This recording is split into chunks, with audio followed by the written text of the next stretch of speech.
Testing, 1, 2, 3. You've got all your Charger gear on because... I look good. Hey, bite down from play one now. And he is dicked. Those guys don't all suck. I love you too. Bye. You have to love what you're seeing on tape if you're a Chargers fan, especially for the future with Justin Herbert on the move and throws and touchdown. You don't let all the noise affect you. You don't worry about what's going on outside of the field. Oh, yeah. Stay tuned for some good content. Well, hey there, gang. Welcome back to the Charger Chat. I'm your co-host, Wolldog, sitting with my main man, Kev Huggin Duggan. I love Victory Wolldog. Personal favorite. It's a totally different beast, because we've also got Kyle, the Coach Duggan. Ho, ho, ho. Ho, ho, ho, folks. Man, what an early Christmas gift we had this last Thursday. It was, I mean, you heard it on the instant reaction, folks. It was a ride, and it ended with a win against the Raiders. Oh, dude, it was nice. It just carried through the whole weekend for me. It was a bummer not having football. I really don't like playing on Thursday nights because I was like, what do I? It's like, what do I do with my hands? Like, what do I do with myself? I don't know what's going. Yeah, I don't know what's going on. So, yeah, I'm just so glad we beat the Raiders and just having a long weekend where we can just enjoy it and not bask in it, man. This is going to be the longest time that, it's you delicious. Could just soak it up, man. Beating the freaking Raiders. That was just pretty dope. It was pretty dang dope. So, as we always do, let's relive this game, this amazing game that had ups, it had downs, it had everything, folks. It had everything. So, first quarter, we got to see Herbert go 6 for 6 on the opening drive, topping it off with a 10-yard touchdown reception to Hunter Henry. Raiders could only respond with a field goal and a sacrifice of their quarterback's groin to bring the fellow Oregon quarterback, Marcus Mariota. It was Oregon quarterback against Oregon quarterback. It was pretty exciting, folks. This was an exciting game. Second quarter, Raiders put up a touchdown, and Badgley was still able to land a field goal at this point, tying the score at 10-10. Capitalizing on a measly 19-yard punt, Herbert connected with Tyrone Johnson on a 26-yard touchdown. Chargers ended the half up 17-10, and Herbert sitting next to Baker freaking Mayfield to tie for first with the most touchdown passes for a rookie in NFL history. Love it. Love it. Raiders were the first to put points on the board in the third quarter, tying it up 17-17. Chargers responded, seeing Kalen Ballage running a 1-yard touchdown, and then handed the ball off to our boy Dan Feeney, laying down a big ol' spike, putting the Chargers up 24-17. After Raiders scored the touchdown to tie the game in the fourth, 24-24, Chargers tried to get the lead with a Badgley kick. That didn't happen. Nope. The next Raiders drive saw Mariota getting picked off by Chris Harris, and he couldn't quite run it back into the end zone. Badgley attempts a 51-yarder, and it goes, as we all expect at this point, it's no bueno. And after the Raiders equally suffer with their own special teams blunder, we move this primetime game to overtime. Now, we've been here before. We've seen what happens.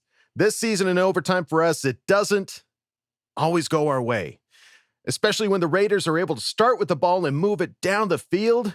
But to everyone's shock, the Chargers are able to hold them out of the end zone, and they settle for a field goal. Now it's our turn. Herbert's had enough of this bullshit. It's time to put the women and children to bed and go looking for fucking dinner. He lands a 53-yarder to Jalen motherfucking Guyton. And after a fumble Rooski in the end zone, blessedly recovered by the Chargers, Herbert jabs it in just enough, and the Chargers finally walk away with a divisional win. Thank you, Jeebus. That was thank you for the program reference. That was quite amazing. Just enough. That was beautiful. Yeah, it was I went back and watched it again, and we got so lucky in that game. That interception, the holding them there at that last minute, they were driving on us all game. Like, wow, they didn't give up, and those don't usually go our way. And I'm just really happy it did, and we beat the damn Raiders. Yeah. It's crazy to like the guys that we won it with. Like the young guys, the Tyron Johnson, Yeah. the Jalen Guyton, Yeah, dude. no real Bosa in for most of the Not game. much from Keenan Yeah. Allen either.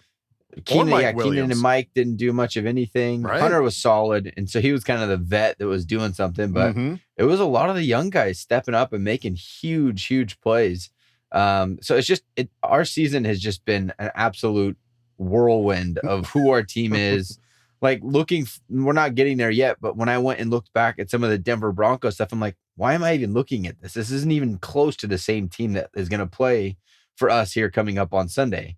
It's been a whirlwind of a season, to say the least. Mhm. And I'm just really bummed that we're on our last 2 games. I'm just not ready for football to be over yet. But I think the one thing I'm kind of just looking at and listening to some of these interviews is the biggest thing is that the guys that are succeeding right now were on that second team Mhm. during training camp. Like these are guys that he got the most reps with, and that's showing. It's definitely showing. They're on the same page, and he's making Guyton, and his name is T. Billy, by the way. T. Billy. I was Sorry, not corrected. Tyron That's Johnson. his nickname. That his name is T. Billy. That's his handle. That's what he goes by. And on that's Instagram. fine. That's fine. Yeah. He can Yeah. be And T. apparently Billy. that was his nickname in high school. Craig had some insight because he's from his neck of the woods. Oh, okay, cool. So he's making them look like looking like studs. So an off season where we get all of our awesome guys together and get him the first team reps for a whole off season, that is going to be exciting to watch. Yeah, and it seems like the big topic of discussion amongst our fan base is who's the number 3? Is it Jalen Guyton? Is it Tyron? Is it T. Billy? Who's like that guy that's going to fit in? If Keenan and Mike are both healthy, which they should be to start the year next year, who's the number 3? Who would you guys like to see in that slot receiver kind of spot? I think Tyron's definitely earned it. T. Billy has earned his nickname, and I think he's absolutely earned a spot on the roster. And no slap in the face to Jalen Guyton either. I think the wide receiver core that we have going into this next season, I think is going to be pretty freaking solid. I mean, they're going to be names that nobody's really heard of, but Herbert is just that talented that he's able to give these guys names that you can actually talk about them in discussion of good wide receivers within the league. Yeah, and T. Billy's just such a burner. Mhm.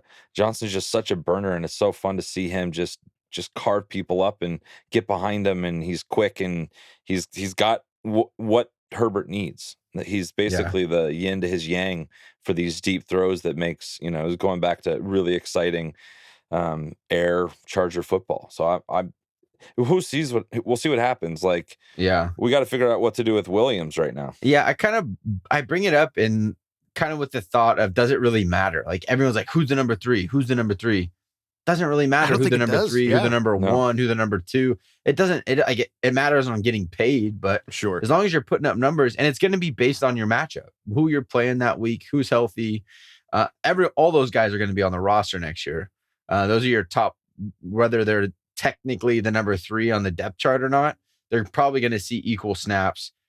So I just don't like that whole discussion. I guess it's fun to talk about and to get people's opinions, but it's all going to be about matchups and who you're playing and who's playing well right then. And what I love is that it creates competition within the position. Mhm. You're not going to be Jalen Guyton and be like, oh, I had a good year last year, so now I can cruise and I'll be the number 3 guy next year. I'll be one of the top guys because Tyron's right there, and KJ Hill, who has had a quiet rookie season, but who knows, with the actual full year under his belt, he could break out as well. So I love the idea that there's competition in the wide receiver room, because with the quarterback and the way he's playing, great receivers and weapons out there, it's going to be difficult to stop our passing game. Iron sharpens iron. That's very true. That's very That it true. does. One of the biggest news to drop today, speaking of wide receivers, Pro Bowl announced who from the Chargers was going to be going in, and we had a whopping 2, but they are Yikes. 2 damn good ones. That's Keenan Allen and Joey Bosa. Absolutely deserve it to make it to the Pro Bowl. Talking about the wide receivers, there was a quote from Jalen Guyton, I think, during his press interview, where he talked about working with Keenan Allen and how lucky we are to have Keenan Allen, because he's able to teach these new guys. Keenan Allen's now a vet in the league and is able to teach Guyton and T. Billy and anybody else that's a wide receiver on this core how to be better. And I couldn't think of a better guy like Keenan Allen. You know, he's absolutely like the best route runner in the league. What a great brain to pick from. And for him to take on that coaching mentality with this group of kids, like, I think it's great. And I mean, and we still have Justin Herbert as quarterback. Like, I can't imagine what next year is going to be like. All of these guys getting a chance to work with Keenan Allen and to learn everything that they can from him. It's exciting, dude. It's really exciting. Absolutely. And were you guys surprised that we only got 2 in there? People are a little pissed off that, you know, it's Who do you so think got hard robbed? everyone's little Justin. No, his name's Justin Herbert. Just a little guy named Justin. It's hard to put a rookie in the Pro Bowl. It really is, man. That doesn't really happen. But you know, some people aren't a rookie quarterback. A lot of rookies get into the Pro Bowl. Rookie quarterback's hard. Yeah. It's based on one. It's Fanboat. We probably were up there. Because our girl Karen was getting votes in. But there's a lot of other votes that go into it. It's also coaches and players. So I think it's just hard to have that respect from the rest of the league right off the bat to be getting those votes. And who do you guys know who the three AFC quarterbacks were? I took a look here at the 2021 AFC Pro Bowl roster, and the 3 quarterbacks: Patrick Mahomes, obviously, Josh Allen, who has admittedly had a pretty great season. And I mean, to me, kind of a head scratcher, Deshaun Watson. I'm not taking anything away from Deshaun Watson, but I think somebody else might have had a little bit better of a season. You know, Allen makes sense because he's having a great season and they're winning. Right. Watson doesn't make as much sense because I think the numbers are comparable. Maybe even Herbert's a little bit pinch better, and they're both on losing teams. So I just think it's the rookie bias. You're not going to get a rookie in his first year in the Pro Bowl, right? And honestly, I don't think it's really that great to have that.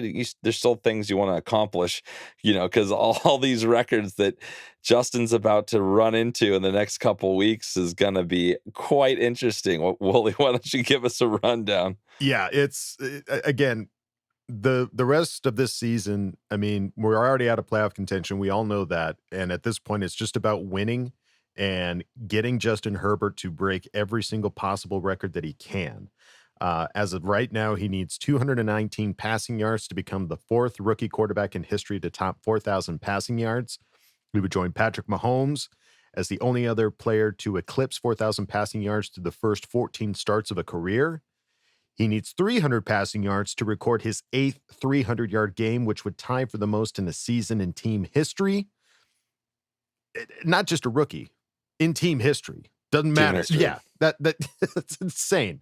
Needs a passing touchdown to reach 28 on the year and set the all-time record by a rookie quarterback. Needs 2 touchdown passes to register his 10th multi-touchdown performance of the season, setting a record for the most by a rookie in history. Needs 3 touchdown passes to register his 6th 3-touchdown performance of the season, joining Dan Fouts and Phillip Rivers as the only player in team history to have 6 or more such performances in a season. That's good company. That is great company. He would become the 5th player in NFL history to reach 30 touchdown passes through the first 14 starts of a career, and needs 1 rushing touchdown to reach 5 on the year, the most in a single season by a Chargers quarterback. Whoa, that's probably more than Phil had in his whole career. Oh yeah, I would say, but I'd say close. I don't know have the numbers in front of me, but I think you're up there. Is that really true on Justin Herbert? I don't recall him rushing that many touchdowns. Is that right? Oh yeah, he's got it. I mean, technically, the one that we saw on Thursday counts as a rushing touchdown, even though he stuck it in. Dove in, yeah. He had one week 1. I know he had one against Kansas City. I'm not questioning the stat because we have 2, so I'm assuming there's 2 in there that we're forgetting. I mean, there must be. I don't recall that. That would be pretty impressive. Oh, he probably had a couple QB quite this season, some reaching over kind of things. Okay, cool. Dude, I'm all for it. Like this is so exciting for Justin Herbert, man. These next 2 games. I mean, what I love is that the team is absolutely still fighting. Like, and you saw it in this last Thursday game. Like they didn't really give up.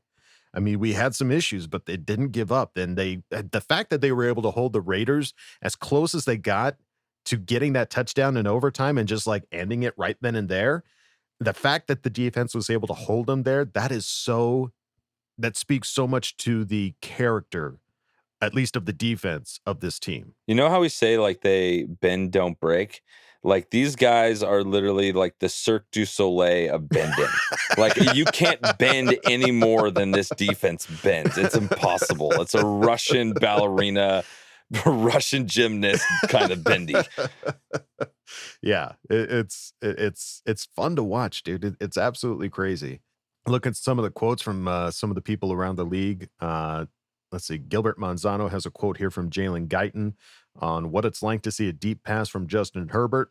Guyton responds, "It's beautiful. It's nice. You see how he throws the ball from the couch? It looks even better in person, man. He's got an arm. The kid is special." I mean, tell me something I don't know, Jalen. I know. It's awesome. I'm jealous because I haven't seen it in person yet. Right. And I'm really excited to see that. Yes. It's cool that that's kind of cute that he calls him kid. Kid, he's like 2 What years is he, older like than him. 6 months older than him? Yeah. He's like, the kid is special, man. Just a special kid. Yeah. Back in my day, they didn't make them like that. He used to walk 2 miles in the snow to the practice facility Right. on my scooter. But Justin Herbert said, Daniel Popper tweeted, "I am proud to be a Charger."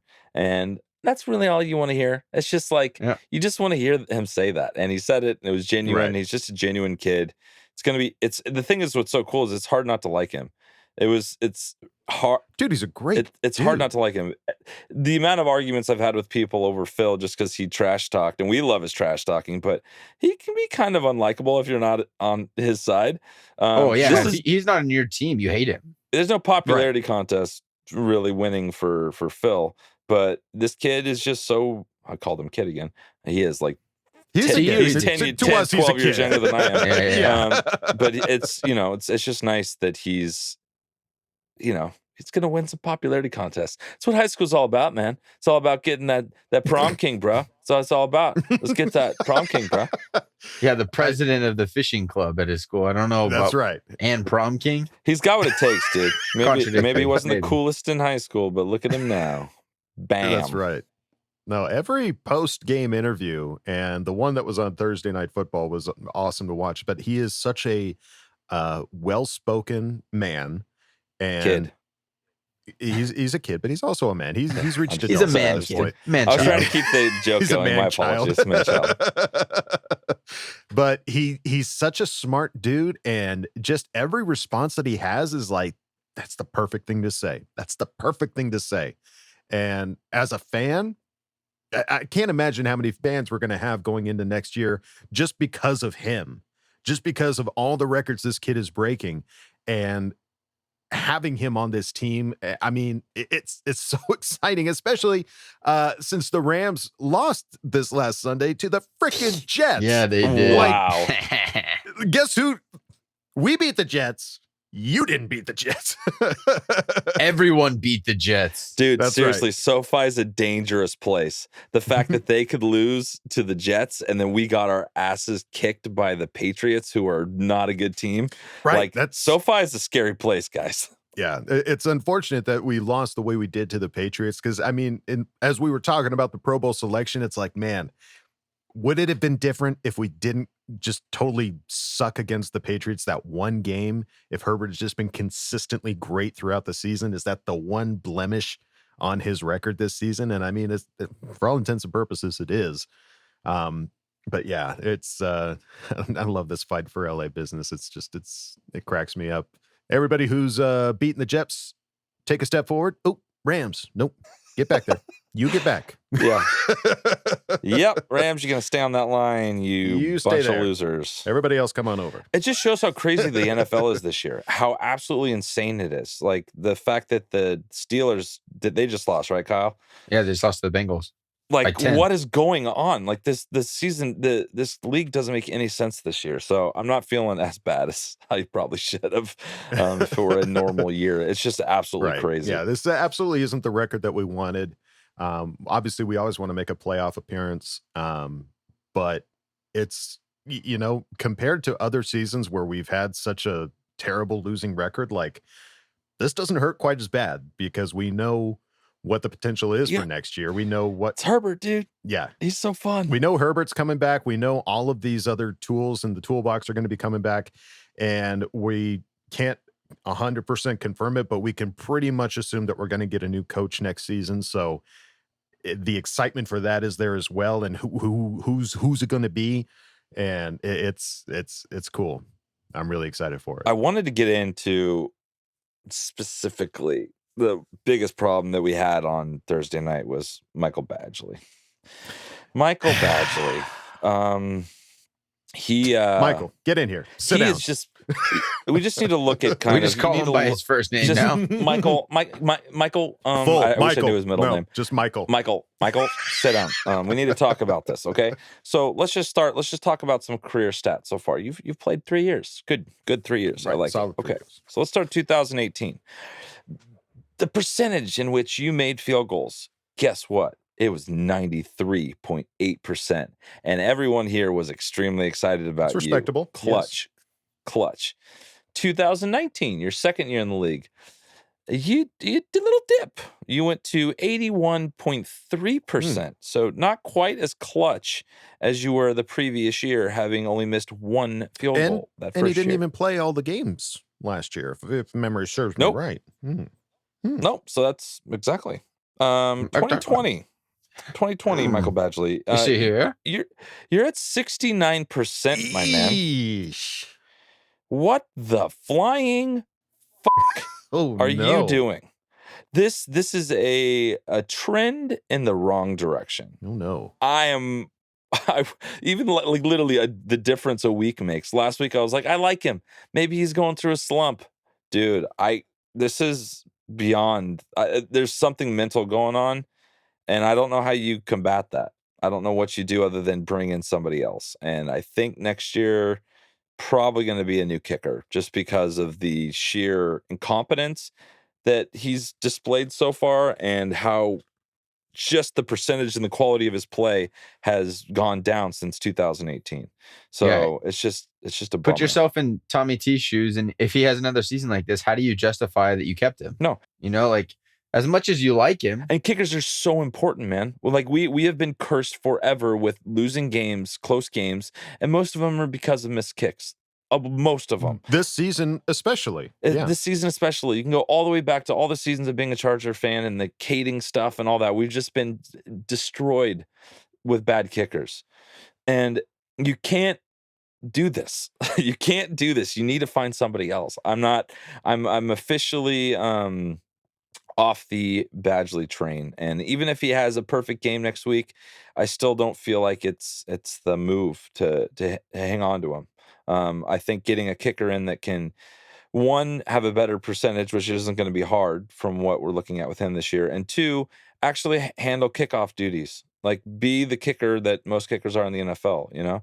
So I'm ready to move on from that. I don't know what your guys' thoughts were, but I just found those stats interesting. I think, yeah, because the rumblings that I've heard is comparing how we handled Younghoe Koo. And Younghoe Koo, I think we only gave him like 4 or 5 games before we let him loose. So the difference between these two is like Badgley, as you said, has had 3 years. In one of those years, he got injured. So he's got attendance issues. He's not always available. And he seems to have lost some pep in his step since that injury. So can I admit that we let go of Younghoe Koo a little too early? Yes, I absolutely agree. He's had a phenomenal season. And if we let go of Michael Badgley, can he potentially have a phenomenal season with somebody else? Absolutely. But you got to do well when you're here.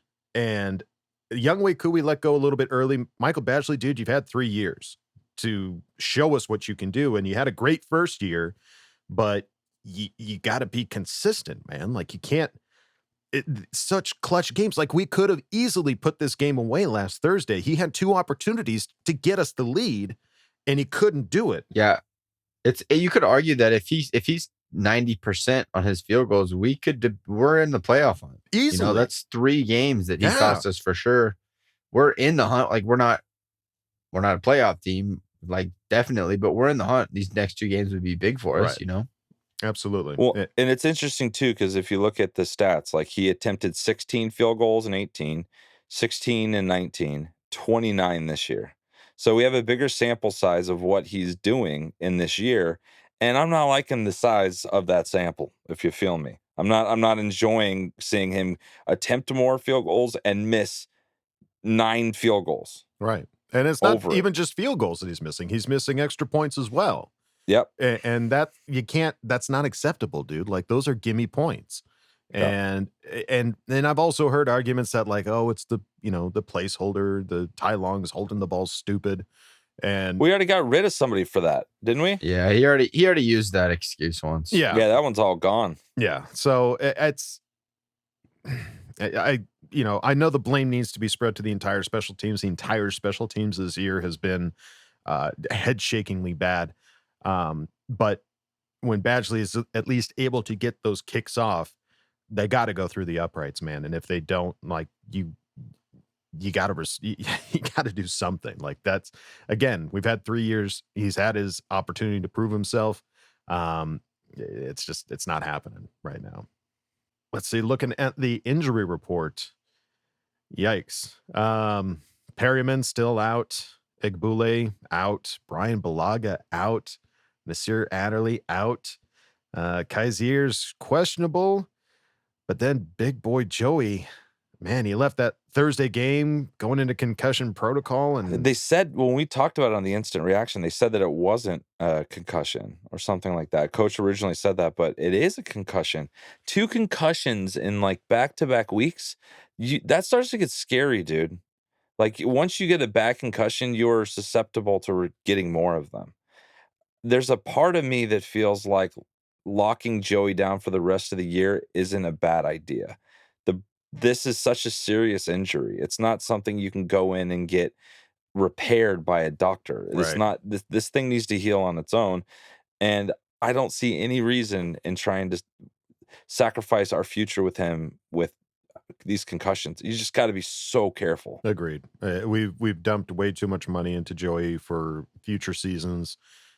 We don't want him to be damaged goods going into any of these future seasons. So I think, and he's a smart guy, and I think, he knows that he needs to protect himself. And if he is concerned about his safety and well-being out there on the field, that I don't think he's afraid to make that known. But at the same time, I know that he's a competitor and he wants to win and he wants this team to win. Again, even if we're out of the playoff contention, like he's a competitor, like we want and we have on this team. But yeah, having Joey Bosa and Melvin Ingram out, like I'm curious what this defense is going to look like going into the next game. Like, the strategy's got to change, right? The good thing is for next week, you don't really need to do too much to stop Locke. He's kind of a shit show. He's been really bad. I'm just making jokes, but the reality is like we're in trouble. We're in trouble a little bit if we don't have him out there.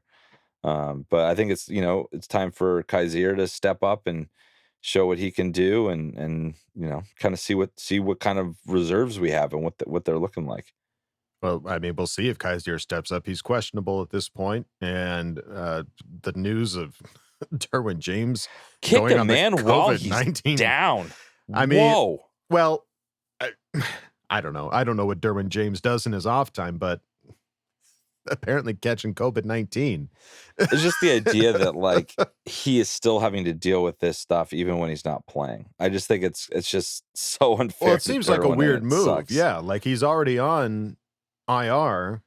Like, why even bother putting him on the COVID-19 list? Like, unless I guess there was a chance that he could come back for the last couple games. Was that? I think the league is the league is just very specific about needing to know who's in proximity and who's around who, even if they're not like playing. So he just got near somebody or he tested positive. It's just, that sucks. It does suck for him. It does suck. I hope he comes back strong next year.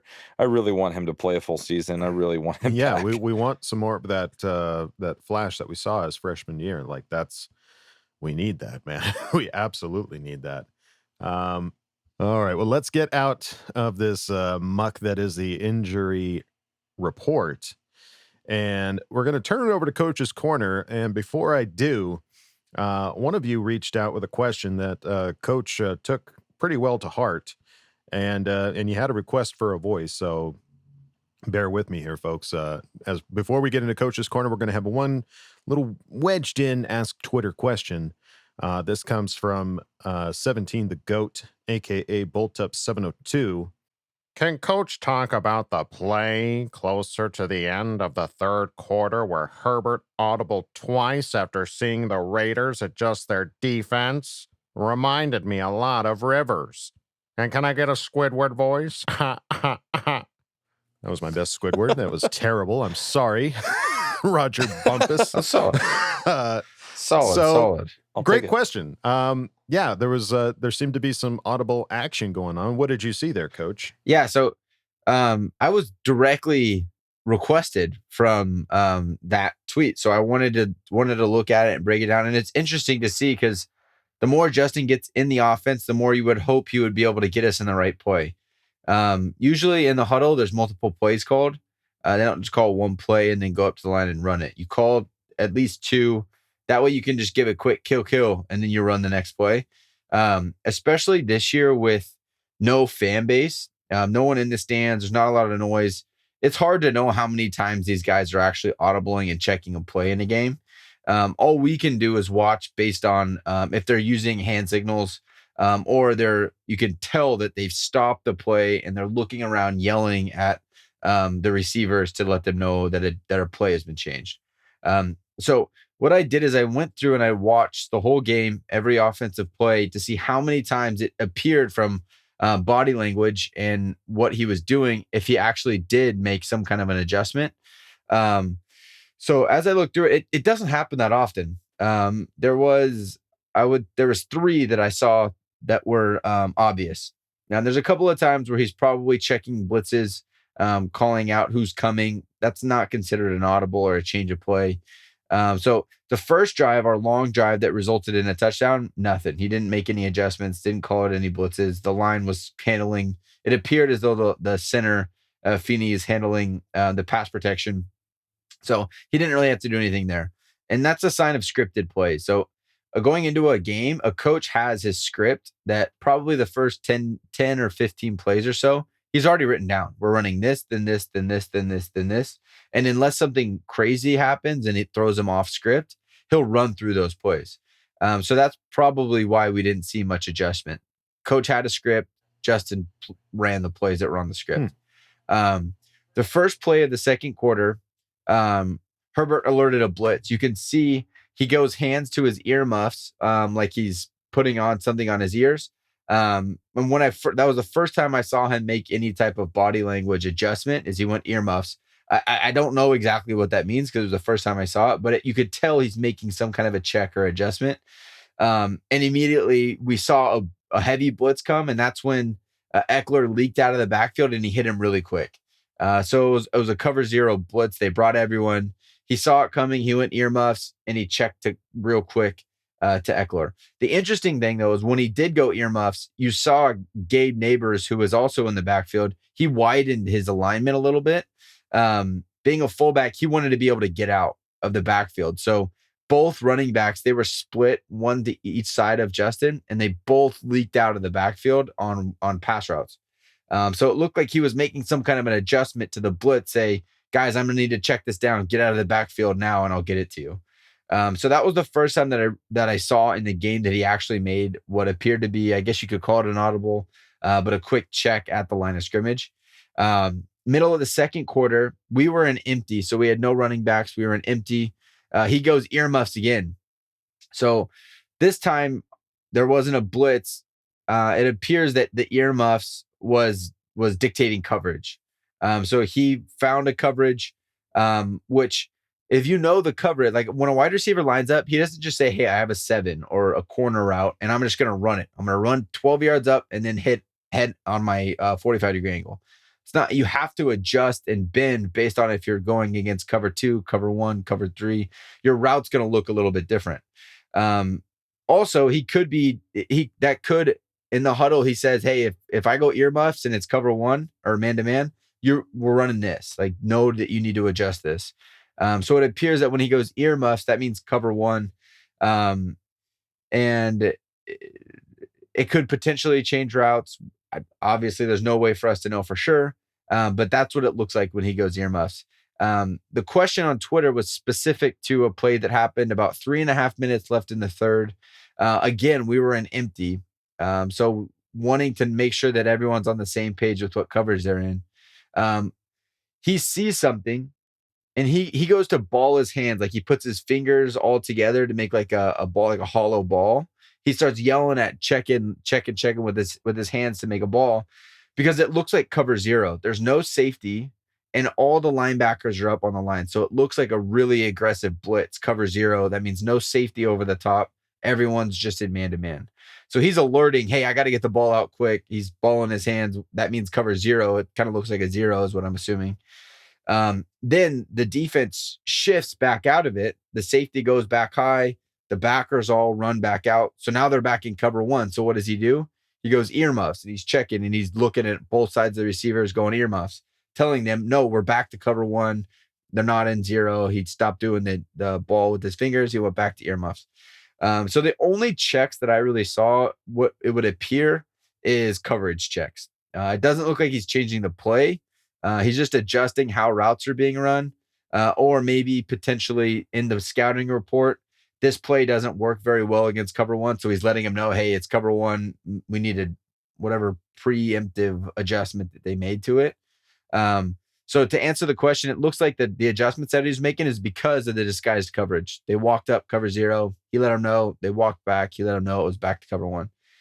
So that's kind of what I saw from watching a little bit of the tape. Interesting. That's awesome. It's fascinating. That is fascinating. That's when I mean, as a guy that doesn't know enough about football, when I hear like, oh, he called an audible, it's like, oh, okay, he's changing the play. He's calling something different.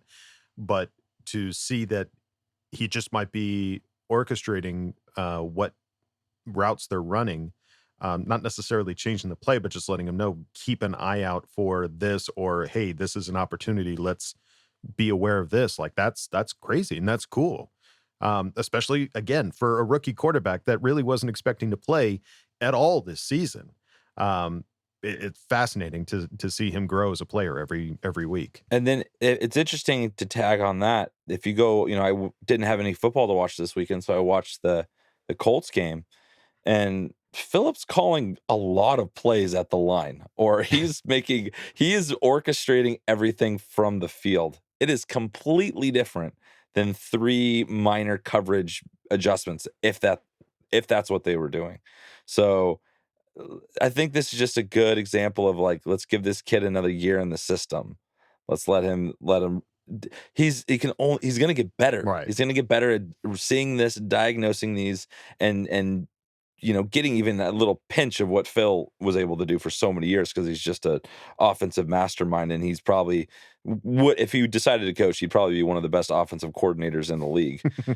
He's already agreed to coach this high school in Alabama. That high school is going to go undefeated. Best offense, best high school offense in history. So it's so cool to. I never really checked that. Never really knew about that, especially in when I played, I was offensive lineman, so that was not my world. So that was really cool. Thanks, Kai. Yep. Appreciate it, Coach. All right. Well, now let's back out of Coach's corner and take a right down fan focus lane. Who do we got this week, Kev? All right. Well, we have a familiar name. You know him from Mass Twitter. It is Tyler Foffey, from Iowa. We had a nice conversation and got to know a little bit more about him, and met another Charger fan not from Southern California. So it was fun. Awesome. Tyler Foffey, Iowa. Foffey, Iowa. And this week we have a very familiar guest, Tyler Foffey. He's always in our Ask Twitter. Thank you so much for coming on, Tyler. It's awesome to have you. Yeah, it's great to be on. Awesome, man. Well, all right. Well, we have the drill. So how did you become a Charger fan? I grew up in a small town, Quincy, Illinois. Never really was a big football town. Played soccer and baseball growing up.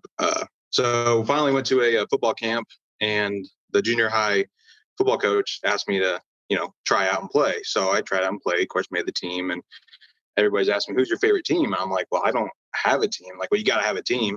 So that was actually in 2007, coming off of the Marty Schottenheimer 14-2 season, of course. Yeah. Team was looking amazing at that time, and LaDainian Tomlinson was just electric. I was like, I don't want to bandwagon, be a Patriots fan, so I'm like, I would pick a team, make it right. This is gonna be my team. Most people don't get this opportunity because they're born into it. So pick the Chargers, and I just never looked back.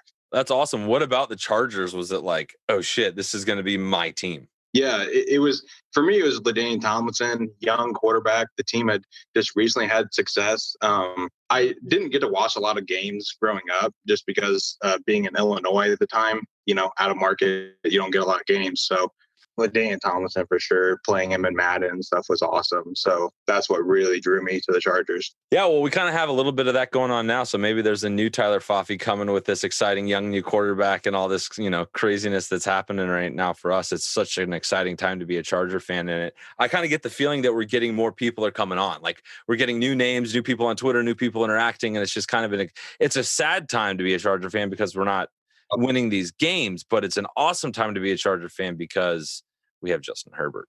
Of course, yeah. And I think the move, soured a lot of people's taste in the team. But as you move on from that, you get young fans, and that's what really helps build the fan base is young fans. And I would say I'm probably still considered a young fan, only being 15 years now. But I've been following them really hard the last 3 years now that I've been living on my own and being able to get like a Sunday ticket and actually like watch the games and everything. I finally got to go to a game last year with my brother. We went to the KC game, which was my first Chargers game ever, and ended up being Phillip Rivers' last game as a Charger. So I was there as well. I was in the very top. I was in the top nosebleeds on that game, just kind of like sitting there, just knowing it was going to be Phil. I just had the feeling it was going to be Phil's last game. And it was just like, we lost and he just kind of walked out. He came over and met, I don't know if you remember, he like came over and shook a guy's hand that like he met at a barbecue or something on the sideline. Yeah, and I remember him talking about that in the post-game interview. And then he disappeared into the tunnel, no longer to be a Charger. That was a sad day for sure, but that's good. It's cool you got to go. And then where, I forgot to ask, where are you in the country? Where do you live? So I'm in basically Des Moines, Iowa. In a smaller town just outside Des Moines, Iowa, but I grew up in Illinois. That's awesome, man. Yeah, so I think we might have had 2 people on the show that are actually from California living there. I love it. It's just, we're all over the place. It's wonderful. All right, well, let's get into the Raider game. Like, what a roller coaster win, fun. Oh, like, wow. I hadn't had that feeling in a long time, just getting that excited about a win. What were your thoughts? Yeah, it was up and down. I was watching with my buddy who's a Steelers fan, so he was a little impartial, but he has Eckler and Allen on his fantasy team, and then he had Carr and Jacobs. So he was up and down because Allen wasn't doing good. Carr got hurt. Yeah. I mean, Allen was hurt, banged up too, but I'm just pumped going the whole way. And at the very end, he watched the Raiders game with me the first time around. So he got super pumped when we threw that touchdown pass. And I was like, man, I've been a fan of the Chargers for a long time. I'm not getting excited yet. And of course, they overturned that one. And same thing with this one. I'm like, I'm not getting excited yet. And next thing you know, they're just like, yeah, game's over. They won. And you see Herbert on the bottom there, just hands up, getting super excited. And that was just awesome to see. It was so funny because you look at the players and they were almost sitting there like, is this real? Like they're all kind of looking around waiting for somebody to put their arms up. And everyone's like, I got in, right? I got in. They weren't even sure that they won the game. It was just like our mentality is like, are you going to take this away from us now? Or is this our win? It's crazy. Yeah. And I thought it was going to review. And next thing you know, they snapped back on the broadcast and they just said final. And I was like, oh, we did win. And it was awesome. So, all right, cool. So, 2 games left this year. What are your hopes? What would you like to see happen personally? I know a lot of fans are just saying, lose the games and maybe move on from Anthony Lynn, which is probably at this point more than likely.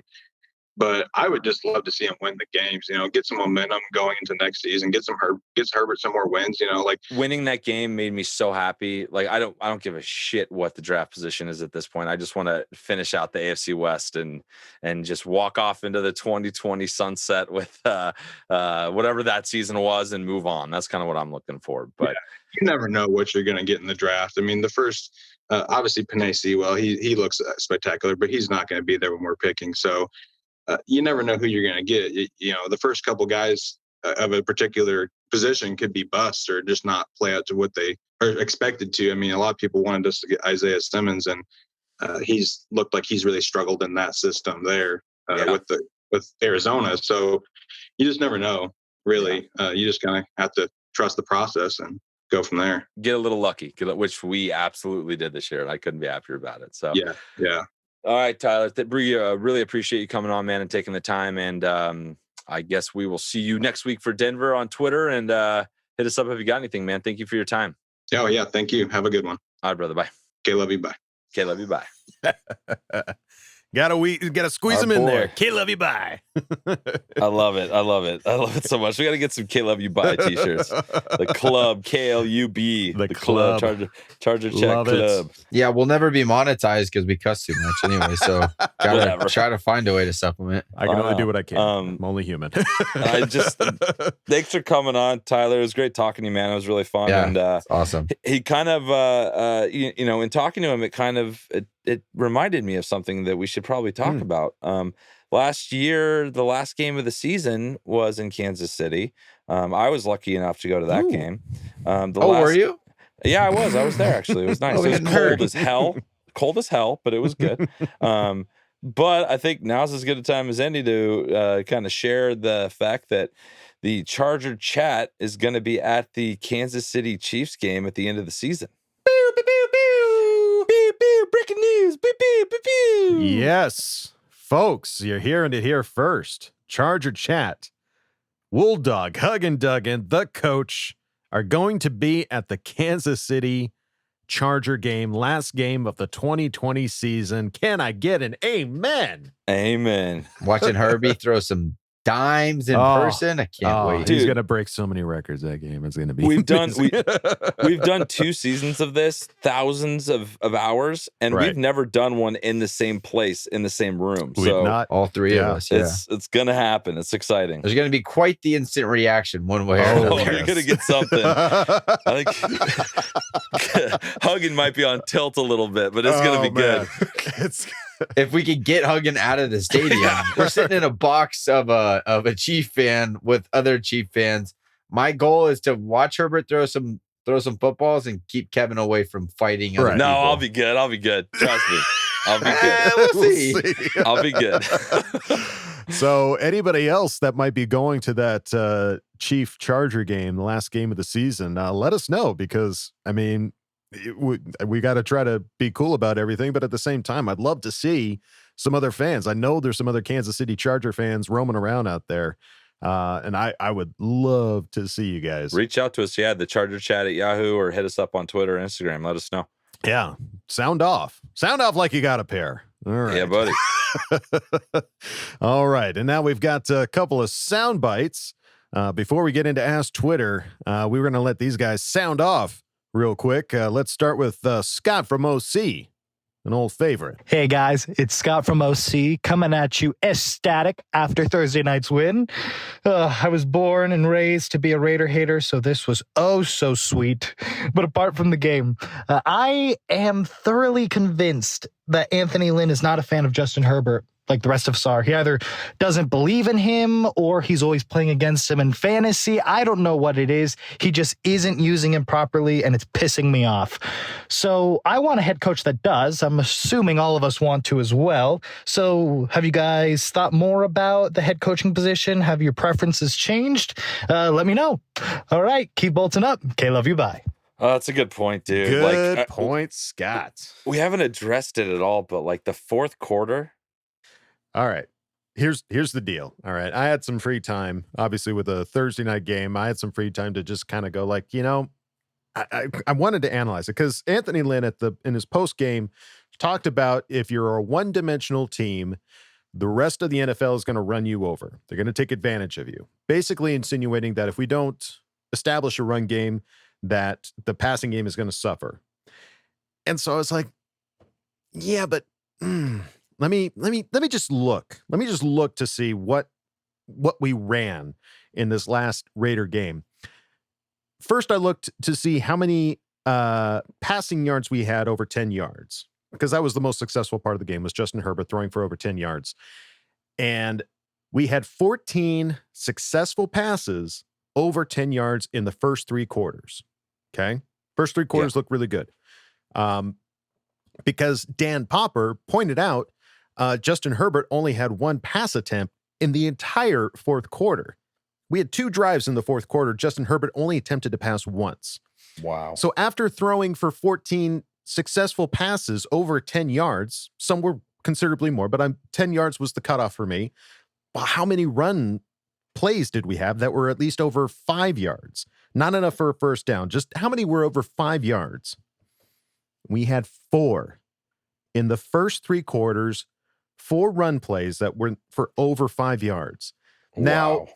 I understand, at least to a degree, that if you're not at least attempting to run, that they're going to be expecting a pass every time, and there's that kind of a mentality. But like at the same time, like watching or at least hearing about the Buffalo Bills, where like they're going into the fourth quarter and Josh Allen is still slinging it. Like he's still like they have the lead and they want more points. Like it's none of this like, well, we have the lead. Let's run the ball. Let's run down the clock. Let's maintain our possession. It's like, no, like we got to put points on the freaking board. Like you've got this tool in Justin Herbert. Why wouldn't you just keep throwing it?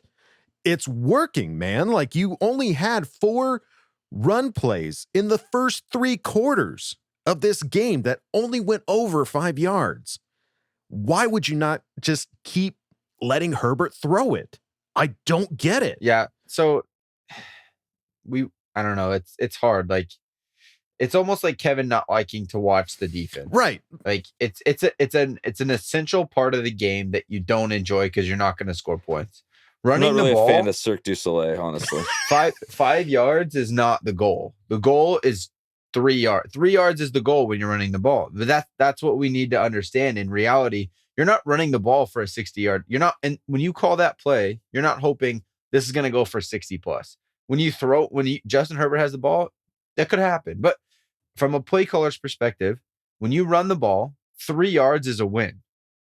So like, and I know it doesn't sound fun and it's not like flashy. And I know Justin Herbert's good, but if we didn't try to run the ball, we would not know if Justin Herbert could. You don't know like what it would look like unless we went all in on it. And it's just an aspect of football. Like I agree that Lynn is more run focused and it will need to shift, but I don't think in his rookie season, it's a terrible thing for him to have some little bit of conservative ish play calling. Like, dude, he threw the ball 50 times a couple of games in a row. So we are throwing the ball, but I agree in this game, it got away from us. There at the end of the game, we only had a couple of drives because the Raiders had the ball the whole game. Right. So we got out of rhythm. Absolutely. What happened is the first time we had the ball in the fourth quarter, Eckler broke a huge run for almost 30 yards. Right. And then we were like, okay, great. Well, now let's. And then Herbert ran Let's it. punch him in the mouth. and then we just kind of got like our play calling just kind of got out of rhythm. And that happens when the other team has the ball so much. But I do agree. Obviously, Justin Herbert is a stud and he can contribute. And he threw 32 times for 314 yards. Now, if he threw for 50 times, would he have significantly more numbers? I don't know. I think the element of having a running game that you are sticking to creates it makes their defense accounted for it, which changes personnel, which changes matchups, which changes deep ball opportunities. Right. And I wouldn't disagree with that. My issue is how can you only have him throw one time in the fourth quarter, and it wasn't even a complete pass. Like for me, I would rather see pass run instead of run pass. And it just feels like you are not allowing what is successful about this team to be successful. When you look at the first 3 To shine. when you look at the first 3 quarters, it's like looks awesome. And yeah, if all the runs are getting like I looked at 5 yards, but I bet if I looked at 3, yeah, there's probably going to be more, but I don't know that there's necessarily going to be that much more. So to force this square peg in a round hole, especially the fourth quarter, like when we are tied, we need to put points on the board. Who's going to put points on the board? It's Justin, dude. Like, let Justin sling it and then run it. Like, I struggle with how many run attempts. I mean, Well, the fourth quarter is what we're the most worried about because we threw the ball pretty consistently the rest of the game. So we had the ball twice in the fourth quarter. The first play, Eckler, 27-yard gain to the Vegas 48. Then Herbert, a 12-yard run to the Vegas 36. which was Then fabulous. Kalen Balaj, 6 yards to the 30. So you're at 2nd and 4. Mm-hmm. And then Eckler, 2 yards. So you have 3rd and 2. And then Herbert throws the ball incomplete. So we took our shot. Then the next series, Eckler up the middle for 3 yards. Okay, whatever. We could have thrown on first down. Absolutely. Eckler, again, we ran the ball for 5 yards. So we're to 3rd and 2 again. And we give Herbert an opportunity to throw and he gets sacked. Right. So it's like we threw the ball. It wasn't a lot. Like we could have thrown the ball on first down. On third down. But you're getting 3 yards, 5 yards. You're getting those chunks, man. So it's like it's hard to say stop running the ball if you're getting those little chunks. It feels predictable. Right. Like, thank you for running down what that drive was like, because those are both we're going to throw on third down. It's the same problem we've been having with some of this play calling late in games, where it becomes predictable. It becomes run, pass, run, pass. And that's exactly what they did. Yeah. It's exactly what they did. And it just shows conservatism, in my opinion. I don't think it's a matter of we need to pass more. I think we just need to be more creative when we do pass. Yeah, that's what it is. Because, I mean, when you know that, okay, a pass from Herbert, there's a good chance we're going to get a first down on a pass from Herbert.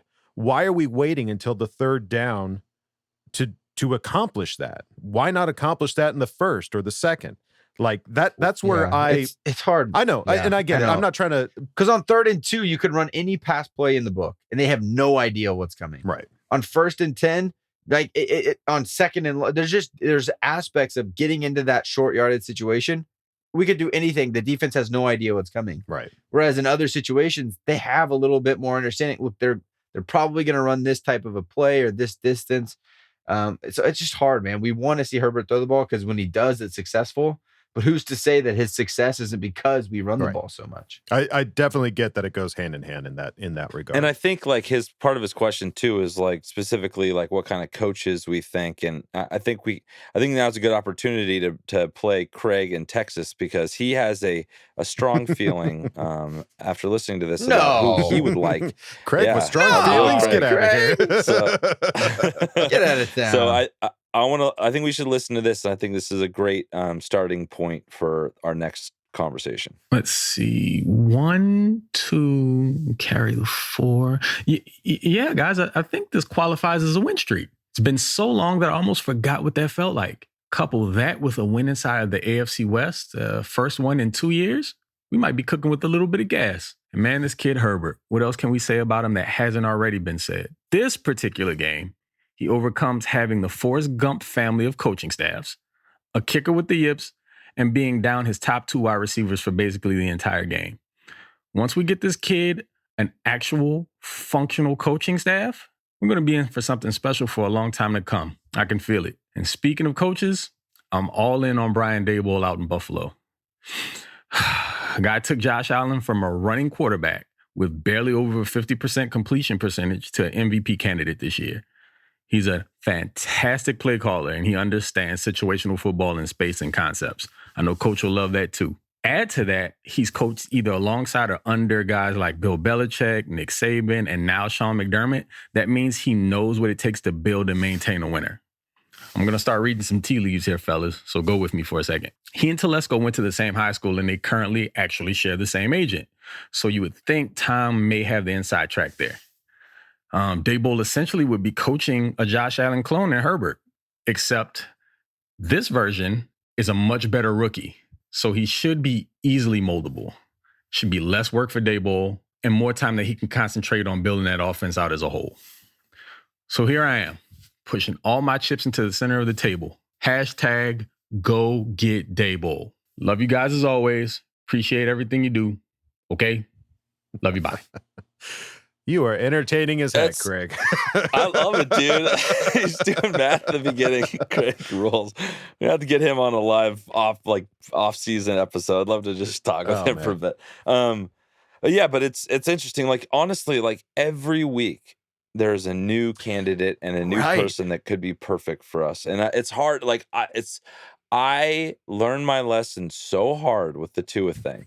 I am not willing to post my flag up on that mountaintop of whoever that coach is just yet. So, Brian Daboll, right? Yep. I think could be interesting. I don't know enough about him, but clearly he's a offensive coordinator, which I know Kyle isn't really your bag in terms of who you want as a coach. But what are your thoughts on him? So I'm gonna go back to, and this is not to disagree with you, Craig. He could be an awesome, extremely fantastic a head coach. He's just never done it. And I am not, I don't know. Like, I don't know if the guy's going to be great. So I'm not going to plant my flag either on this guy. And it's like this weird little trap that we're all in as fans, is wanting a head coach that's great. But if he was great, he'd already have a job. Right. So it's like, he doesn't have any head coaching experience, which is what I really want, because Anthony Lynn is a good coach, but he's not a good head coach. So I don't know if Daboll is going to be a great head coach. The things that people want to spit off is his qualifications as a coordinator, which is great, but we're not hiring him to be an offensive coordinator. We're hiring him to be a head coach. So I don't necessarily go all in based on a track record of a successful offense. If that's what you use as your qualification for the next head coaching candidate, then that's totally fine. That's okay. And then he has that. You did perfect. You did a great job of explaining that, because I think he has done a great job with the Bills offense and with Josh Allen. But I don't think that directly translates to being a great head coach and running an organization, having interpersonal skills with other coaches. So I'm not all in by any means on him. And the other point of being, it's just like, there's been so many people that have had great coaching pedigrees that still suck. Matt Patricia, coached with Bill Belichick for so long, sucked. Like, he already got fired by the Lions. Yeah. So it's like, you just don't know for sure if it's a home run until a couple of years down the line. I want somebody that's been a head coach, even if it wasn't that successful. He's learned from it. He's gone and been with other coaches again. And now he's ready to come out and coach, be a head coach again. I just think, I don't want to take a chance on a flyer. I just think that we have a roster to win right now. And if Daboll wants to be a coordinator on the Chargers, hell yeah, let's go. Guy's done it. He's been a great offensive coordinator. He has awareness of the time in the game. He's calling plays, what he's trying to do. Absolutely. And he may be a great head coach. And if he gets hired, I'm going to support him 100%. I supported Coach Lynn more than most people throughout the rest of this whole season. So, you did. I'll be all in on him. I'm not going all in on anyone that hasn't been a head coach before, because I think there's too much unknown in it. What do you think, Adam? I agree. I mean, I want, because if Kyle the coach Duggan has shown a light on anything in his tenure with us on Charger Chat, it's how much goes into actually being a head coach and how many plates need to be spinning and not falling and crashing to have a successful season. And again, Brian Daboll could very well be that guy, but you're shaking the 8 ball hoping that that's the case, as opposed to looking at somebody, even if it's, I mean, they've been talking about potential college coaches moving up into the NFL. And yeah, it's a different beast, but they at least have that tool set of being a head coach and managing an entire coaching team. So, or a coordinator team, I should say. So I again, I like Kyle. I would 100% support this guy if that's who they end up picking. And I know that as an offensive minded coach, like, he's going to do well with Herbert, and he's going to have a supporting team around Herbert and focus on making Herbert be the best quarterback in the damn league. But is he necessarily the best guy for the job? I don't know, because as Kyle said, he doesn't have that track record. I mean, he's worked with some great people, and a lot of that could rub off on him, and it's clearly worked with him as being the offensive coordinator in Buffalo. But is he capable of truly being a head coach and managing every aspect of this team, of any team, really? So we just have to wait and see. all- We got to I wait think- and see till Lynn gets I fired. think the honestly, whole Charger chat squad is just like we don't know. Like none of us are so sold on one guy that if we don't get him, we're going to be upset. And I think in the back of our minds, we are like, Coach Lynn's not been fired yet, and he's done a lot of bad stuff. Like, is he even going to be let go? Right, because we don't know. Like he could be very well here in 2021. There's nothing that's honestly like I tweeted about it during the game. It's like, Herbert, throw these coaches on your shoulders and carry them to another week of employment. Like, there's an element that I'm still not fully ready in my mind to like just accept the fact that we're going to get a coach. It's just going to happen. It's 100%. It's not a problem. Dude. We're going to get it. I'm still concerned that there might be a chance. There is a sliver of a chance we could have this monster back for another season. Right. And it's so much fun to think about what we could have and what could be. And maybe I'm too stressed about it right now. We got 2 weeks left. We'll know so much more in 2 weeks. And then we'll have how many weeks of not able to watch football where we can really kind of break all these guys down and figure out what's happening. I am not ready to have a stumble for next year and lose a year on Justin. Right. I don't think Coach Lynn's the right man for the job for next year. Want to make sure whoever it is going to minimize the amount of stumbling as much as possible. As smooth of a transition as physically possible is what I'm looking for. I agree. I think, the hot take that's been kind of floating around as well is that if we win out these games, if Justin Herbert is so good that we end up winning out these last games, is it going to save Lynn's career? And from our opinion as fans, no, it shouldn't. I mean, Lynn has proven, there's been too many games where things have just kind of come crumbling down. But at the same time, we're not the ones running the organization. Our last name isn't Spanos. So we don't have that deep of insight as to what could potentially happen. So I think to set your hopes or to plant your flag on who you want to be the coach for next year, it's absolutely, you're able to do that. You're allowed to do that. But don't be surprised if you get your heart broken next year and find out that, Lynn is possibly going to still be the coach. Yeah, I just want to manage expectations for myself. Manage expectations. We're heading down a road of like heartbreak right now. So it's not out of the realm of possibility. Yeah, exactly. That's the thing. So, have your favorites, know who you would like to have here, but at the same time, try to curb your expectation at least a little bit until we can at least see that Lynn is no longer with the Chargers. And until it becomes official, just try to hold off, because otherwise you really your heart's going to get broken, man. And it's happened to us before, that's for sure. All right. Thank you, Craig. Always great to hear from you. Craig. And thanks, Scott, Craig. you guys rock. Now let's give some voices to the people that have none. And we look to ask Twitter. First one here is from Toasty Ghosty, aka Panda Puppy 8, who asked the question, can you actually see Badgley being able to turn it around next season and have this just be an off year? Or do we need to bring somebody else in for the job instead? Can I get a nervous robot trying to blend in with humans and not be detected for the voice? I've kind of already made my thoughts known on Badgley at the beginning of the episode. I think he's I don't know how you bring him back. We need a full overhaul on the special teams, and it starts with the kicker. I think he could turn it around. I just don't think we're willing to bet on it. And if he does it, it's going to be with another team.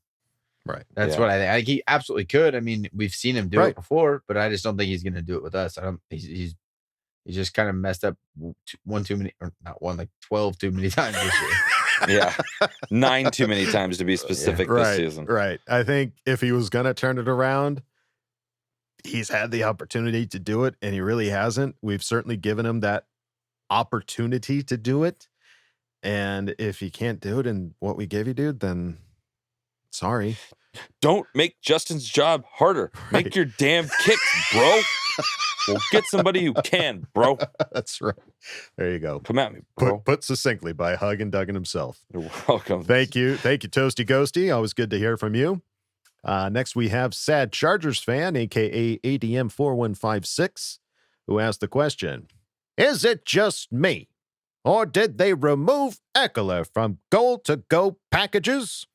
Just seems like I always see Balaj out there instead of a dynamic player like Eckler. How it comes What is that? out.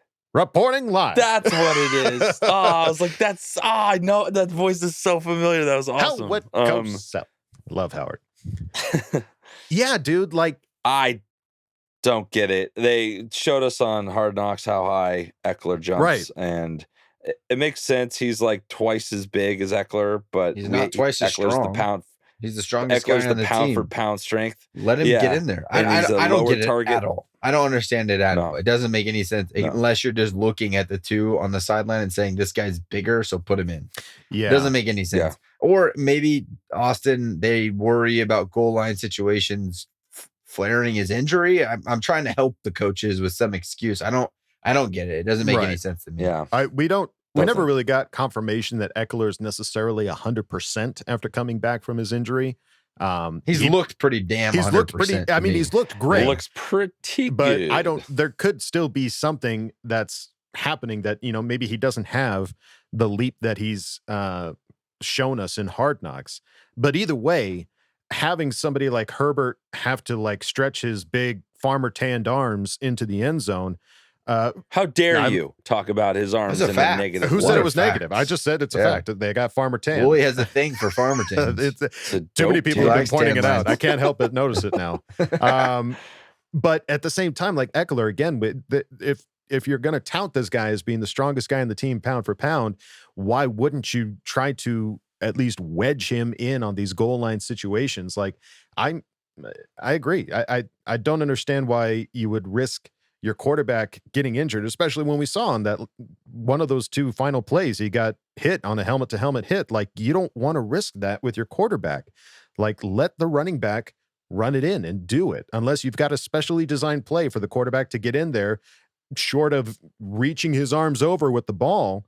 Like, let the Nothing running looked back very do special. that. No, it really didn't. In fact, he lost it on one of the first attempts. So the fact that they did it again is insane to me. That's shocking. But I mean, it worked and I'm happy about it. But at the same time, in retrospect, that's surprising that they would let him do it again. So anyways, Sad Chargers fan, thank you so much for asking the question. Next, we have Zach Marincic asking the question. Oh, yeah. Can T. Billy become a legit wide receiver 3? Oh, yeah. Oh, brother, snap into a Slim Jim, brother. Dude, I have a voice if I can try on one of these. You just let me know whenever you want to tell. I just realized I realize I have. I like it. So I think he is. I think we all remember Malcolm Floyd. This seems like the exact same situation. He's not expensive. We're going to be able to have him for a while. And he's showed that he's had, great chemistry with Herbert. So I think he is absolutely a legit wide receiver 3 on our team right now. And looking into next year, I think it'll be the same. We have a clear 1 and 2, right?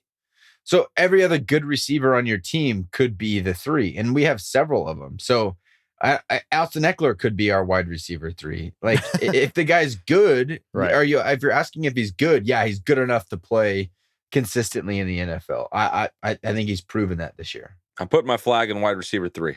I'm calling it. I mean, one of the things that has been pointed out to me, at least, we talk about Keenan Allen. He's obviously the number 1, and we've signed him to the contract to solidify that. They've been talking. The question then becomes with Mike Williams. I don't necessarily know that he is a lock as wide receiver 2. I'd be happy to have him. Don't get me wrong. He's amazing.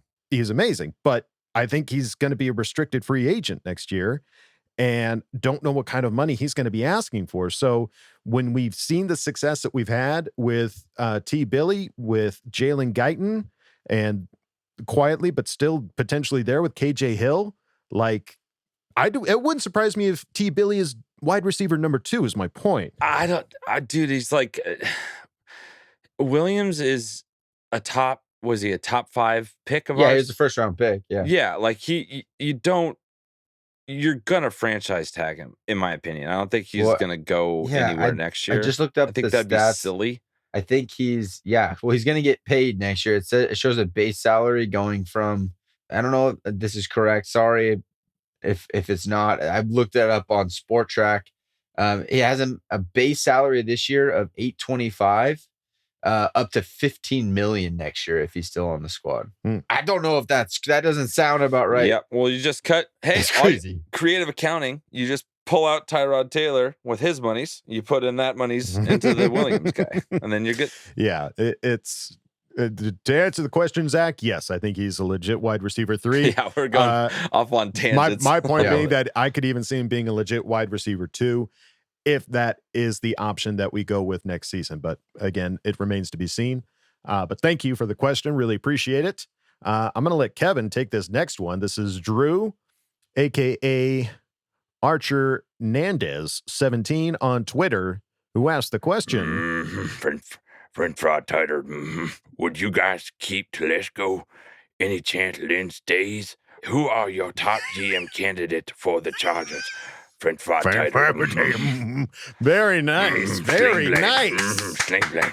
Hugging Duggan, pulling out the sling blade. I want Telesco. I don't think Telesco's going anywhere. So for me, I'm not even in it. There's so many variables in the future to worry about. I'm not going to worry about that because I don't think he's going anywhere. I'm happy to keep Telesco. I think he's done a great job. You can debate that, argue that. I'm happy with him. I'm worried that Lynn will stay. There's like this little back of my mind, hair on the back of my neck worry every time that we have a good play or a drive works or the special teams doesn't get blocked, that he might be a little get back into good graces. So I want a new head coach, and I'm kind of at this point reserving my right. I'm pleading the fifth. I don't want to incriminate myself, and I want to be able to have a few weeks to figure out who I want. But I want a head coach with experience. That's what I'm looking for. Kyle, I think we've gone in depth with this topic. Yeah, I don't think the GM goes. I don't think Telesco goes. I know a lot of people have questioned his mid to late round draft picks. I don't think he's done enough poorly to go. He's made some good moves. So I don't think Telesco goes, but I do want Coach Lynn to go. Do I know for a fact that it's going to happen? Absolutely not. We're Charger fans. We don't know anything for a fact. Right. I don't know that Telesco's job is necessarily 100% safe. I'm not saying that he's got to go. He's done some great moves, but it becomes the question of where does the accountability stop? And how far up the chain do you go on holding people accountable for allowing us to have the type of season that we've had with the losses that we've had? Again, I'm not saying I want Telesco to go. I think Kevin's made some great points on prior episodes on why we should keep Telesco, and I'm all for it. But again, nothing is solid in regards to who's going to be around next season, and I think that includes Telesco. Next, we've got Tyler Foffey. You just heard him, a.k.a. the Iowa Bolt Fan 54, who asked the question. With a huge smile ear to ear, it was so awesome seeing Herbie get this W. Seeing him celebrate with the guys jumping up and hugging just makes me so happy as a fan. What was your favorite part of this win? And what was your least favorite part of this game? So, yeah, without a doubt, the favorite part of this win was watching Herbert drive down when we should not have won that game, and he pulled it out, and just the craziness that was the end of that game. My least favorite part was probably our defense's inability to get them off the field on fourth down. It was just painful to watch. I don't feel like they punted at all. And just they had so much confidence on fourth down, it made me sick. So hopefully our defense will shape that up this upcoming week. But that's what I thought. Well, I mean, just to kind of add to that real quickly, I mean, you didn't see him punt a whole lot because when they did punt, they had the one punt that only went 19 yards. So I think Gruden is like, dude, we're going for it on fourth because I don't trust this punter to kick it more than freaking 19 yards. So anyways, thank you, Tyler. Good to hear from you yet a second time. Next, we've got Salty Sports Guy, a.k.a. Salty Sports Dude, who asked the question. What do we do with Mike Williams? I really like him. Love his skill set, his rapport with Herbert, and his attitude. But his injuries and future contract price tag make me wonder if keeping Johnson/Guyton over him and using that extra money on O-line might be smarter. Am I nuts? Yeah, so I actually since we just talked about this, I just looked it up a little bit as we were talking, and we've already exercised his 5th-year option. So we already did that last year. So he's already getting paid. He's already going to be on the squad for the 2021 season. It is what it is. He's a great football player. I'm not mad that we have him. Do we have other options now we know of? Yes. And they're going to be cheap. They're still going to be inexpensive next year. So that's a good thing. But a healthy Mike Williams makes our team better for sure. A healthy Mike Williams is better than Jalen Guyton and Tyron Johnson. As great as they've played the last couple of weeks, healthy Mike Williams is still better, and his skill set of going down the field and making contested catches. You have to have that kind of guy. So he's going to be on the squad next year, and I think it's going to be a defining year for him and what his contract looks like after that, if it's with the Chargers or even if wherever else he goes. So he's going to have to play through the dings and the bang-ups a little bit next year. So I think he will have a big season, and then the difficult decision is going to come after next year. Well put. Thank you, Coach. All right. Next, we've got JP, a.k.a. Jesse O, who asked the question. I just want to say I didn't have any expectations coming into this season. All I wanted was to sweep the Raiders. So I'm just hype that we took the W, and to hear Herb at the end of the game yelling, I was in. That was probably the highlight of the year. Yeah, dude. Highlight of the year, man. Herbert, man. We want to see him making touchdowns, whether he's throwing it or running it in. I love this kid. Love him to death. So keep letting Herbert do his thing. And I think it's understated too, like how important beating the Raiders is. Like it is important. There's a lot, like we're the Los Angeles Chargers, but there still are a lot of former Los Angeles Raider fans there. 100%. So getting wins on them is so big for us. And like JP said, it's the best part of the season. It so absolutely is. We haven't beat an AFC West opponent since 2018. So to be able to do that now with Herbert is more than we could ever ask for. So thank you, JP. Appreciate it. Next, we've got Mike Nava, a.k.a. Mike FK7, who asked the question. Woo! Herbert is killing it! Am I the only one that this offseason is just looking forward to getting a new coach? Who's your guys' final choice for coach? Final choices! Kyle! Make it! Plant your flag! Urban Meyer. I'm going all in on Urban Meyer. Ooh, Urban Meyer. I love it. I love it. I just find it so interesting that like this is on everyone's mind so hard. Like even after a win, they're like, "All right, who are we gonna get? All right, next? what's gonna good. happen?" Imagine how good we'll look with a different coach. Right. I'm sure there's a lot of Charger fans out there watching a lot more football in this last week and two than previous weeks. Just college, like, oh, I like that play call. That was a good timeout call. Like, that was nice. I'll take that. I want a little side of that with a little bit of this. And then you make a little coach, and then we got what we need. But we'll see. I don't know, man. I'm stressed about it. I think, honestly, like, until we start seeing that some of these guys are even talking to Telesco, like, why bother getting your hopes up that we could possibly get any of these guys? Like, let them at least talk to Telesco and then be like, okay, this guy talked to Telesco, this guy, and this guy, and this guy. Okay, of these four, which would you like? Because then it's at least the one of these options are four endless. yeah, it's plausible. My point is that it could be anybody. So, but thank you, Mike. Always appreciate it. Good to hear from you. All right, next we've got Bobby Calderon, aka B Calderon 3, who asked the question. Who do y'all think will be the top 3 on the wide receiver depth chart next season? I think we've pretty much solidified. It's going to be Keenan Allen, Mike Williams, T. Billy, Guyton, and if there's room, KJ Hill. And I think that's what it's going to be. No, but I do think it's those top three. I think T. Billy's our 3, and I think Mike Williams 2, Keenan Allen 1, and hopefully Hunter Henry is our tight end. Yes. Please bring back Hunter Henry. Pretty please. Thank you, Bobby. Appreciate it. Next, we've got Ghost _ who asked the question. Oh, jeez. Question for the Top 5 Chargers podcast. In the voice of Woody Allen, please.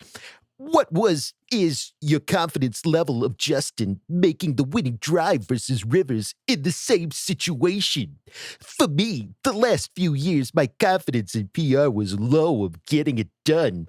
With Justin, oh geez, my CL is high. Thumbs up emoticon. That was a solid Woody, dude. Thank you. Jeez, thank you. Yeah, I'm more. It sucks to say, but I am a little bit more confident in Herbert getting the job done than Phil. I think we just have a track record of Phil kind of struggling there at the end of his tenure with us. So you didn't necessarily go, "Yep, Phil's got this. He's going to get it done." We just haven't been disappointed that much with Herbert. Most of the times when he has an opportunity for a game-winning drive, he to some extent has gotten us in a position to make a kick or make something happen, and it just hasn't. So I think I was confident when they kicked that field goal. We're like, okay, we got a shot, Justin. Let's go make a big play. Yeah, I absolutely felt the same way. It's like, the last couple seasons with Phil was hard, and there's a lot more interceptions than I remember in previous seasons. So like that pass interference penalty or that bomb to Guyton on the 2-yard line, I can't say it would have happened, but the history was that wouldn't have turned out that way for Phil. So I do have a lot of confidence in Justin, and I do love Phil. Just want to love Phil. Love Phil. And I think with Justin having the opportunity to break some team history records in his rookie season, love it. I mean, he's going to be smashing records regardless. So I think for him to potentially smash team history records, that's pretty awesome. So totally appreciate it. And next, one of our all-time favorites, it's Karen, folks. It's Karen Loves Sports, who asked the question. I don't have a question. I just wanted to wish you guys a Merry Christmas. And thank you for all the fun you've given us this year. Okay? Love you. Bye. I love you. Merry Christmas. Merry Christmas, Karen. Yeah, Karen, you roll. But yeah, dude, this is our Christmas episode technically. So Merry Christmas to everybody. It's been a crazy fun year interacting and being a part of this community. So I can't ask for anything more. It's one of the highlights of my year is being a part of this community. So thank you all. 100%. Love you guys. All right, now we got to look at the next game up on our list. It's going to be the Denver Broncos in LA, thankfully. Last home game of the year. Broncos are currently 5-9, as are we. Last game, they beat us 31-30. Heartbreaking loss where we had a pass interference in the end zone with 1 second remaining, and Locke beat us with a touchdown pass with no time on the clock. Herbert also kind of had a bit of a weird game in which he threw 2 interceptions and 3 touchdowns. So we've got that to look forward to. At least it's a home game. I'd like to see him just solidify that one in the home game. I just feel a little more confident this time around. Like I feel like we've gotten better in certain areas, than we were the last time we played them, and I think they've kind of taken a bit of a turn. And I'm just looking forward. I really, really want to get a Melvin Gordon fumble. I just want it so bad. That's all I want for Christmas. That bring me a fumble. Please for grease up Melvin Gordon's hands just a little bit extra. I think we've got 2 wins.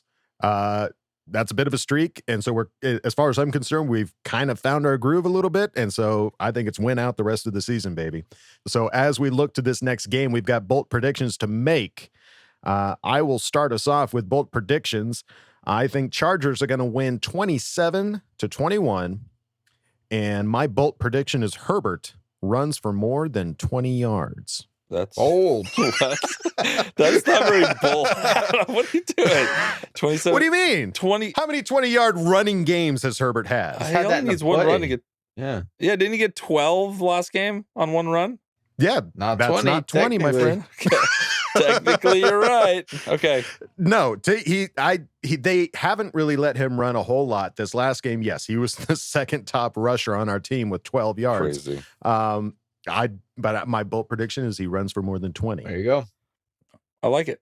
All right, what are you thinking, Coach? Yeah, so I have a final score. I think this is going to be a good victory for us. I have 30-17. I think we're going to handle them. I love that pretty well. And I have you kind of called it, Ken. I have Melvin Gordon with at least one fumble. At least one. I love it. At least one.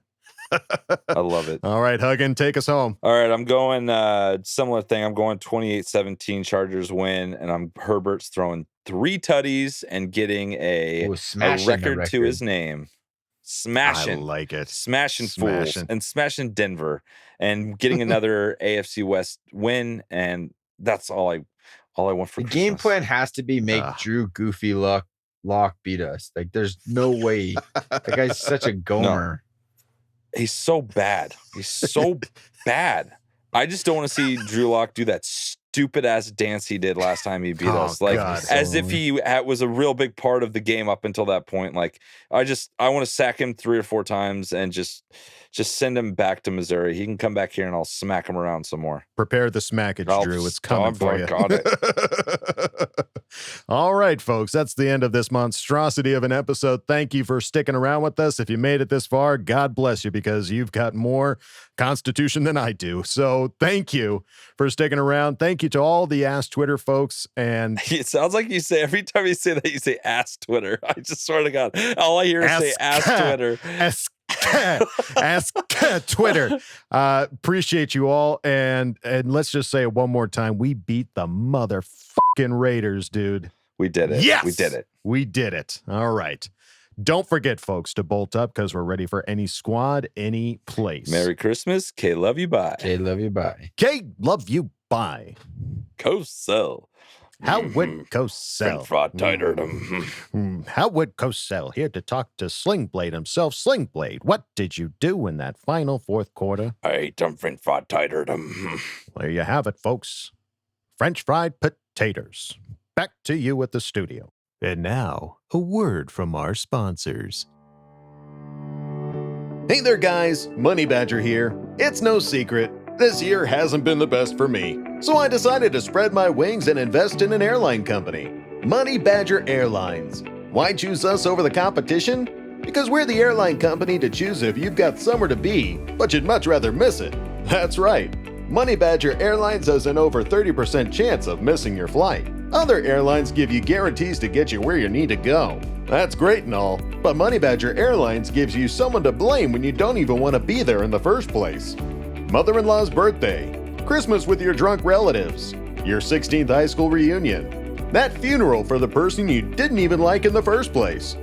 Book your flight today with Money Badger Airlines, and you'll probably get there, but there's a good chance you'll miss it.